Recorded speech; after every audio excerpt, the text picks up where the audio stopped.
Assalamu alaikum bandiraɓe fulɓe jam ali e moon toujours mi halan mi aranna on to plan Amadou Baro mais ha wontin wodi ko adi bandiraɓe te kadi ino metti kam ha ko foti ɗum ala ɓay vraiment mi sikkuno ho yimɓe fulago ɓay joni yimɓe ɓe pimbio pini ɓe jangi ɓe mbaɗino ɗon dépassé mboɗo dañi nouvelle ji ɗiɗi nettuɗi kam muusi kam noon kadi mi jii hay somi wonanani mambo e jawo han kono noon kadi mi yiɗa jakkanowo ɗum manam mi wodi yimɓe ko ni mbayna kebbe ni donc vraiment affaire parrainage ji ɗi jumni on ɗo haala affaire manipulation ji ɗi ɓe mbattani toon ɗi e Allah damdu e basal bandiraɓe toujours ɗum soppulo haalanta o ligge tan tawa a liggotako bandiraɓe ma gona penowo ɓay ko ma ndewa kala dew hen hay fi mbawa heɓ ɗum addi joni fuladu fof yimɓe ɓe ko seremɓe fayde neɗɗo fof yo ko ceerno bandiraɓe liggoɗe ɗum addi ha jimmi on yewtande plan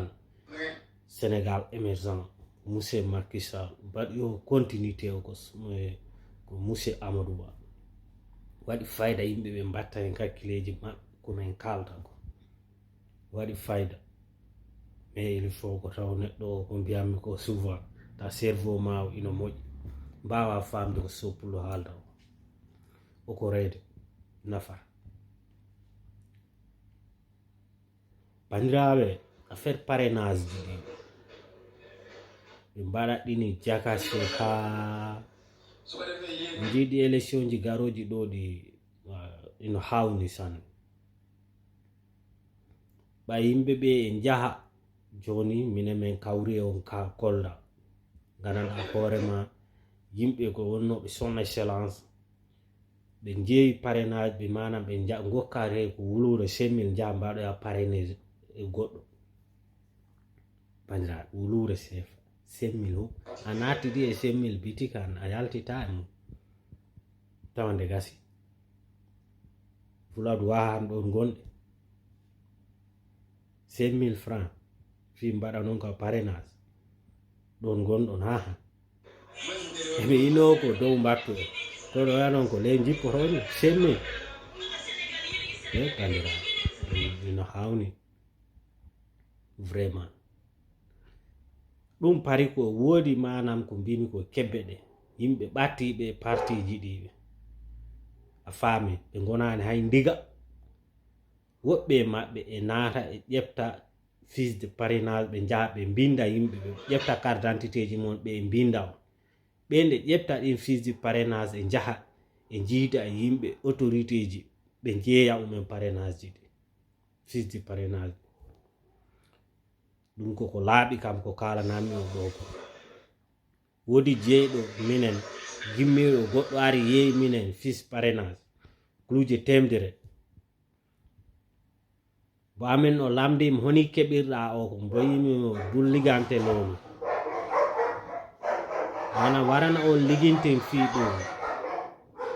yo on okkumbo kaaleso kamɓe ko ɗum ɓe gonani ɗum goɗɗo noon okkoyimbo 400 000 o yeeyi on parrainage fiche de parrainage donc woodi yimɓe ɓe aroɓe e mon mbiyama ko mambo e jawo ɗaɓɓantani ɓen e jaha e jeeyoya ɗin fiche de parrainage woodi woɓɓe ɓe mbiyama ko sonko e jaha e jeeyoya ɗin fiche de parrainage bandiraɓe tewono gandi neɗɗo firtani waɗi o parrainage ko on wotanoyta donc vraiment fuladu ha hanko ɗon gonɗe on gandi hay oya haalino ɗum gelongal ba o yi ya politicien ji ko fenoɓe o yi ko ɗaɓɓoɓe place gartani e men politicien ji ɗi jaari en jokkodirani e ɓen ko ɓen woni ko jakkata affaire politique inɗe yimɓe waɗoɓe politique bandiraɓe vraiment toujours mboɗo haalano ayi an tan e ono yire haajuma personnel wona ɗum état wonani toujours mi haalani neɗɗo yo woppu aborde neɗɗo sababunde haajuyel mum personnel laar intérêt leydi ndi o neɗɗo ko ɗum wortananta neɗɗo kono enen fuladu ɗum ala ɗum ayi no hawni bandiraɓe vraiment mbaɗe parrainage monsieur Amadou Ba numéro 117 temedere e sappo e jeɗɗi